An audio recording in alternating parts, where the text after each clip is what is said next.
On my birthday, I was working and my father wrote, "We sold your car, family is more important. Be glad we took you in at all." Then he added, "Brother goes to college, pay for first semester. $5,200 by the end of the week." I said no. He said, "Then pack your things. You're not my son anymore." I left. But I left something behind. In the morning they found it, Auntie crying, uncle yelling, father begging the neighbors. Honestly, I don't even know how to start this. It still doesn't feel real. Yesterday was my 22nd birthday. I didn't expect balloons or a cake or anything. That's not how things work in my family. We're not exactly the celebrate you kind of people. Around here, if you're breathing, you're expected to be useful. My dad's favorite line is, "Nothing's free in this life. If you want something, earn it." I grew up hearing that like it was gospel. So yeah, I worked all day. Open to close. That part didn't even surprise me. What did sting was how nobody in my family even mentioned it, not even a text. I tried to shake it off. Figured I'd grab some takeout on the way home and maybe relax with some crappy TV. No expectations, no drama. I clocked out a little after 7, stepped out into the parking lot, and started checking my phone. At first, it looked like a normal day, a few missed calls, a ton of texts from my dad. That wasn't immediately weird. He blows up my phone over the dumbest stuff, like whether I remembered to take the trash out or why the Wi-Fi is slow. But the tone of the messages felt off. Too serious. Too long. The first one just said, "We sold your car. Family comes first. You should be thankful we've let you live here this long." I stopped walking right there in the parking lot. Just stood still, phone in hand, trying to figure out if this was some messed up joke. That's the kind of humor my dad thinks is funny, push your buttons until you snap. But then I kept scrolling. Another one said, "Your brother's starting college. You'll be covering his first semester, $5,200 due this week." That's when it hit me, this wasn't a joke. My car wasn't anything special. A beat-up Nissan I bought used after years of saving. I'd paid for everything, maintenance, gas, registration, insurance, but the title was in my dad's name. That was his condition when I got it. Said the insurance would be cheaper that way and he needed some control in case I did anything dumb. I should have known that would come back to bite me, but back then I was just desperate to stop bumming rides to work. I texted back one word, "No." He replied instantly, "Then pack your things. You're dead to me." It felt like the ground shifted under me. I just stood there, in the middle of the lot, while my coworkers walked by laughing and talking, totally unaware that my entire life had just imploded over a few texts. I walked home. Not like I had a car anymore. It took almost an hour and the sun was going down fast. The whole time, I kept thinking maybe this was some kind of twisted bluff. But when I walked through the front door, everything was wrong. My mom was at the sink doing dishes, staring out the window like she didn't even hear me come in. She didn't look at me, didn't say a word. The TV was blasting in the living room and my dad was sitting there, not watching, just there. Like a statue. My younger brother, Evan, was nowhere in sight. I stood in the hallway and said, "You actually sold my car?" My dad didn't even glance in my direction. He just said, "Family comes first. You're old enough to contribute, so you will." That's always how it is with him. If I ever question him, the whole family closes ranks like I'm the enemy. My brother Evan's the golden child. Always has been. My aunt and uncle live a few streets over and act like dad's personal security team whenever things go sideways. And my mom, she just pretends none of it is happening. Keeps the kitchen spotless and her emotions buried.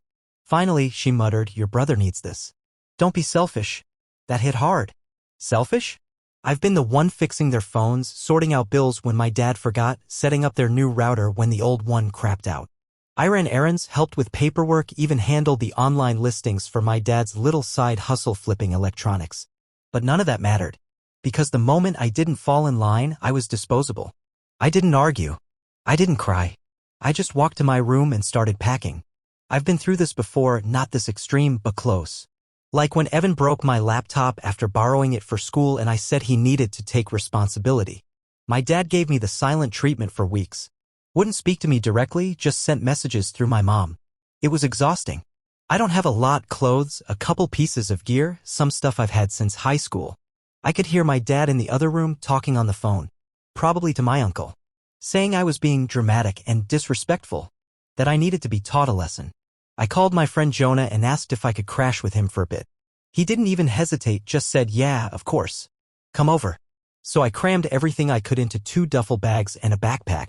My mom stood in the hallway as I left. Not crying. Not saying anything. Just watching. When I got to the door, my dad stood up. First time he moved all night. He blocked the way and said, if you leave, don't come back. You should be grateful we let you stay this long. I didn't say anything. I tried to walk past, but he shoved me. Not hard, just enough to make a point. I shoved him back. He looked at me like I was some stranger off the street. Then I stepped around him and walked out. The whole walk to Jonah's, I felt this weird mix of fury and clarity. My dad thinks he's in control of everything. But what he doesn't realize is that he depends on me more than I ever depended on him. He can't even pay the electric bill without me logging into the account. I'm the one who set up his phone, his banking, even his little eBay hustle. So if I'm dead to him? Cool. I'll act accordingly.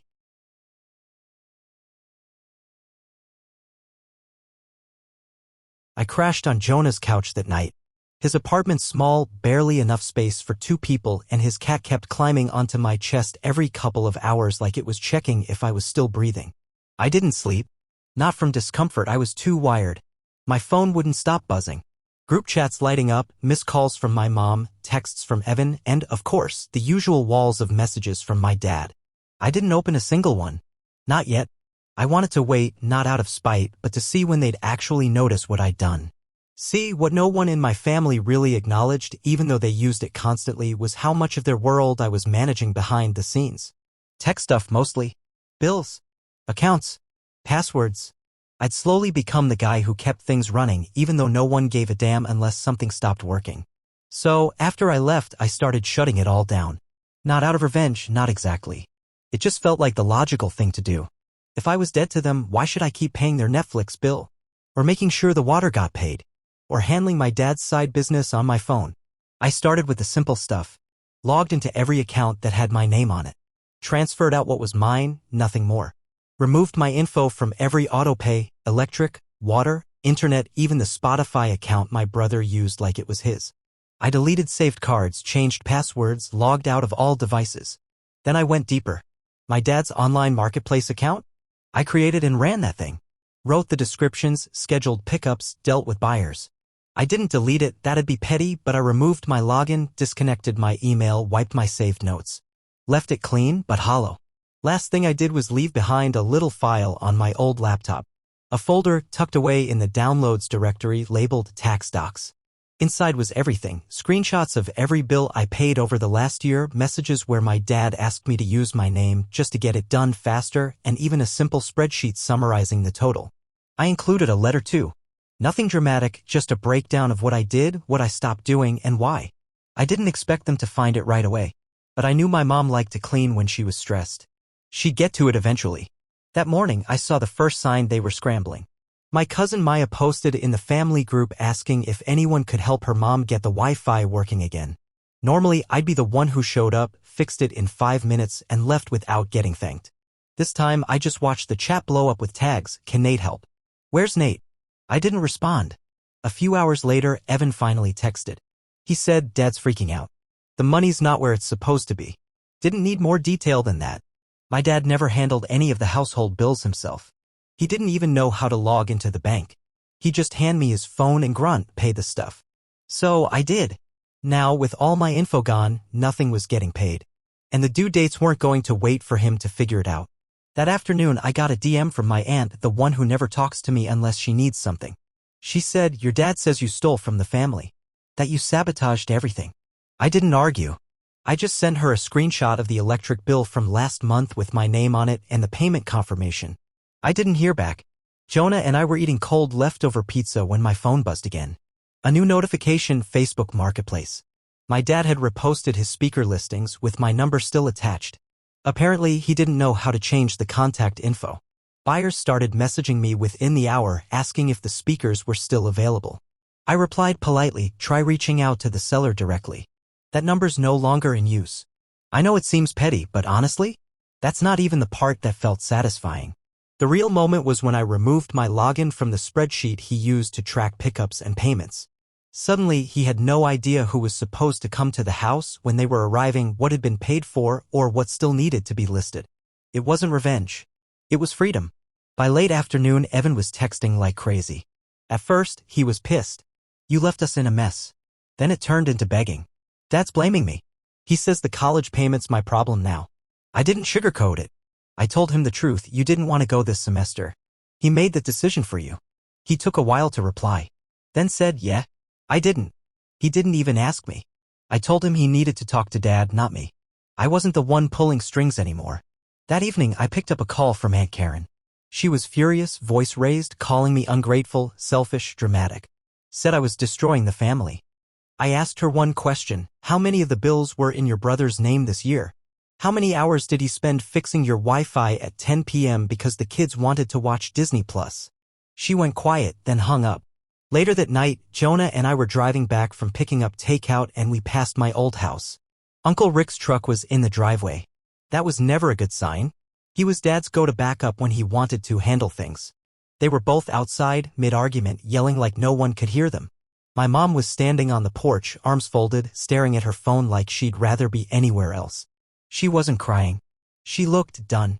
Back at Jonah's, my phone kept lighting up with DMs from cousins I hadn't talked to in months. Some asked what happened. Some demanded I come back and fix this. One of them, my cousin Eli, just said, I believe you. I've seen how he talks to you. Then Evan texted again. He said, I can't log into my college account. Dad never wrote down the info. You set it up. Can you reset it? I sent him the customer service number. Told him good luck. He called me a jerk. I didn't take it personally. I knew who he was really mad at. That night, I lay back on Jonah's couch and just breathed. For the first time in a long while, I wasn't responsible for holding everything together. I wasn't fixing someone else's mess or covering for someone who never appreciated me. I was just existing on my own terms. And honestly, it felt good.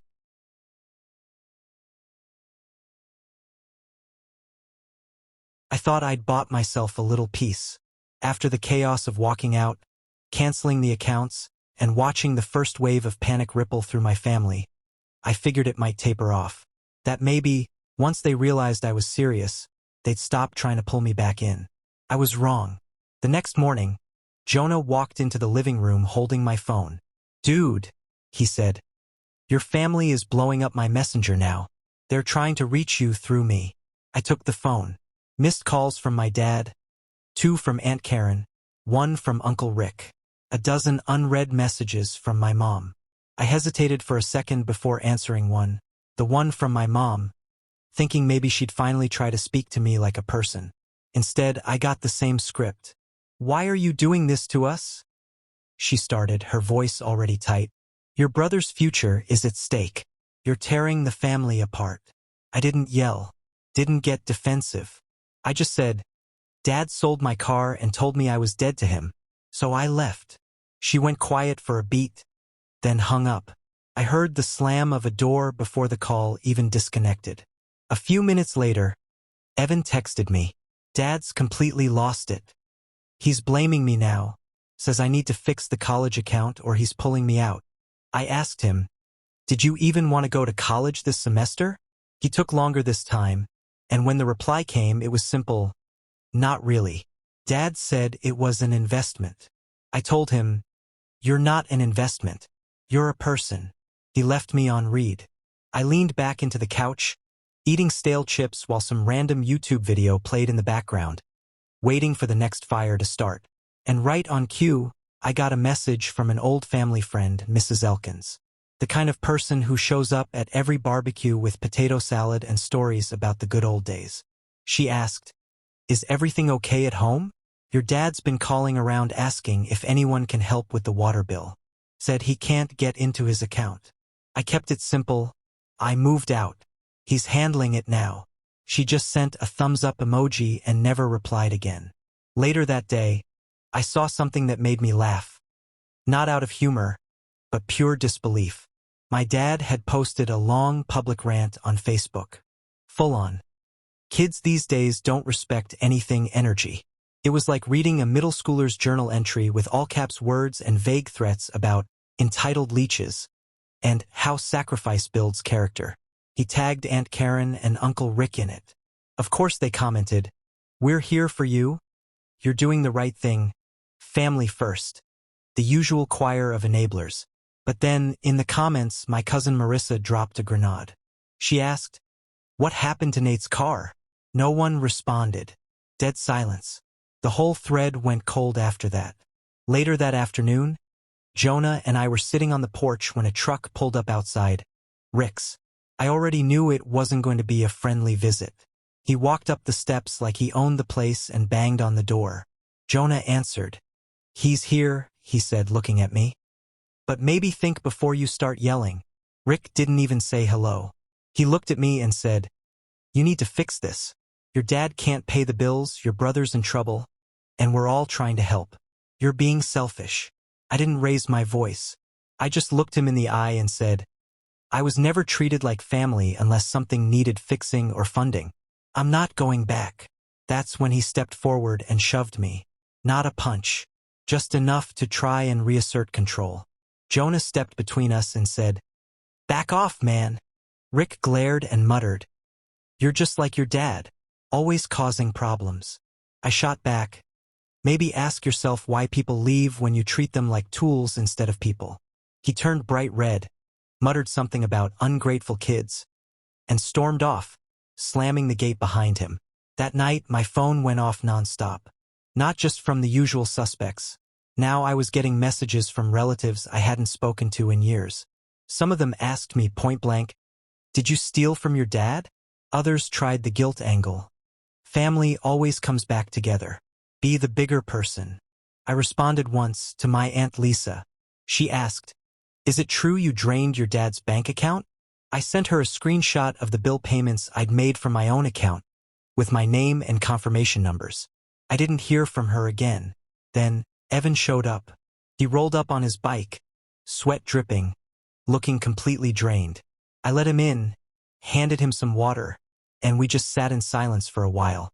Eventually, he said, "Dad's telling everyone you ruined our lives. Grandma's threatening to cut off the loan." I asked him, "Are you okay?" He shrugged. "I'm tired of being the favorite if it means getting blamed for everything." I told him, "You can get out too, but you've got to really want it." He didn't answer right away, but he didn't argue either. Later that evening, I got a rare message from my mom. Not in the group chat, just her. She said, "Your dad's losing it," yelling at everyone, slapping the table, making threats. Then she added, "I wish you'd just talk to him, but I get it." I didn't reply. Around 10 p.m., I checked the family group chat again. Big mistake. The place was on fire. Uncle Rick and Aunt Karen were arguing with each other. Marissa was calling out the hypocrisy. Someone posted a screenshot of my dad's car sale paperwork, the one with his name on the title and my name on the payment receipts. Then several cousins started leaving the chat. I sat there watching the digital version of my family implode. The weirdest part? Evan started texting me like we were actually brothers again. He asked what I was going to do next. I told him I wasn't sure, but I wasn't going to be the guy they blamed every time things fell apart. Then he dropped the bomb. He said, "I told Dad I'm not going to college if it means tearing the family apart." He shoved me.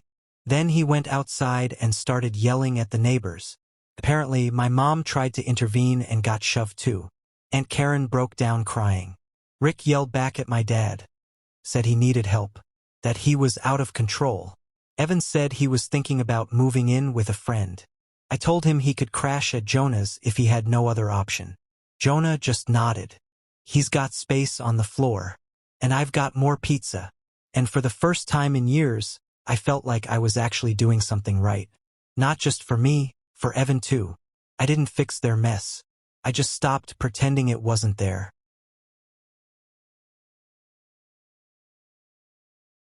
I didn't think it would end like this.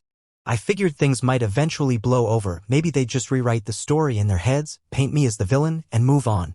But I underestimated how fast a lie collapses when people are finally forced to look at facts. It started quietly. I woke up on Jonah's couch again, his cat chewing on my charger cord like it was made of jerky. My phone had a couple new notifications, nothing major.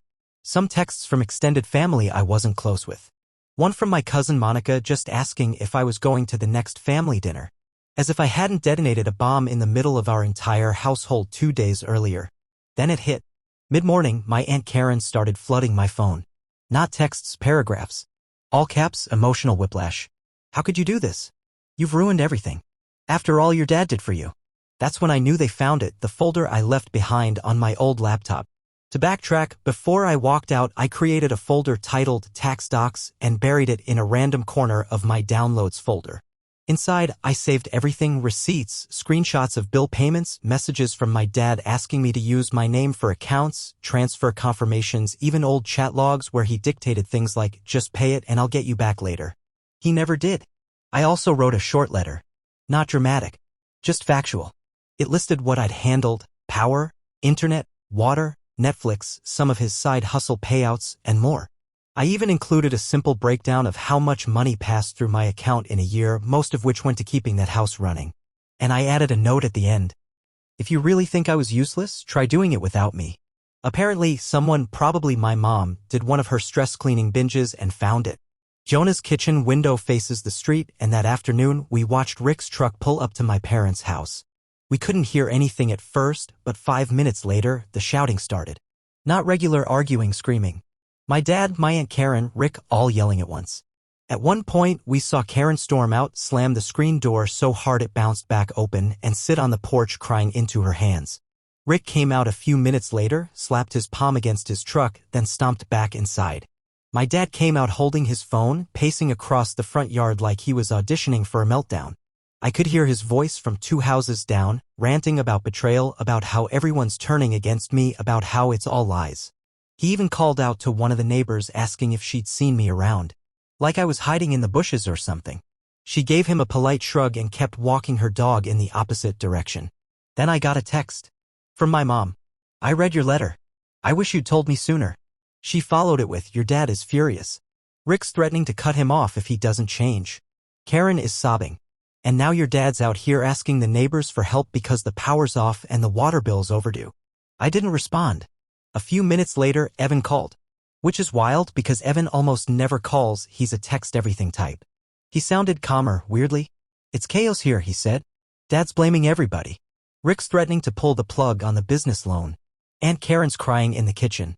One of the neighbors even came over to check on us." Then he said something I didn't expect. "That folder you left, it broke everything open. But it needed to happen." I didn't know what to say. We sat in silence for a bit. Then he added, "Thank you for not deleting anything. For telling the truth.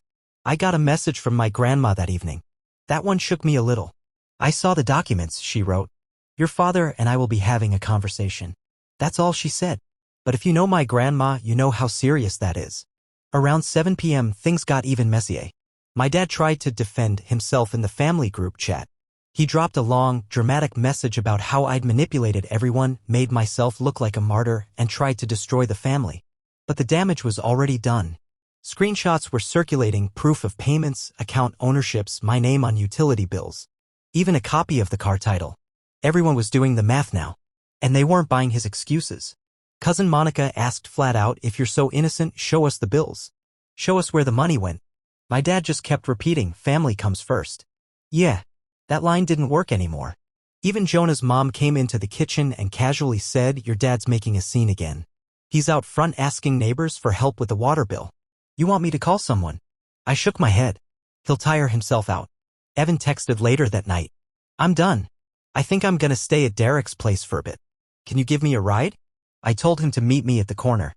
Jonah tossed me his keys and said, "Bring back fries." Right before I walked out, my phone buzzed one last time. It was a call from Aunt Karen. Her voice wasn't angry this time. Just exhausted. "I wish things were different," she said. I replied, "Me too. But I'm not sorry." As I drove past the house, I saw my dad still pacing the front yard. He was trying to talk to the same neighbor who once complained about our recycling bins being too full. Now he was the one asking for favors. Rick's truck was gone. Aunt Karen was still inside, but the kitchen light was off. The front porch, usually glowing with that warm yellow bulb, was dark. I didn't stop. I picked up Evan and we drove in silence for a while. Then he said, "I think you did the right thing." I didn't reply. Just turned up the radio a bit and kept driving. Look, I know how this sounds. Like some kind of revenge story. But it's not about payback. It's about stopping the cycle. My dad always said family comes first. What he meant was my comfort comes first. You exist to support it. And when I stopped playing that role, the system fell apart.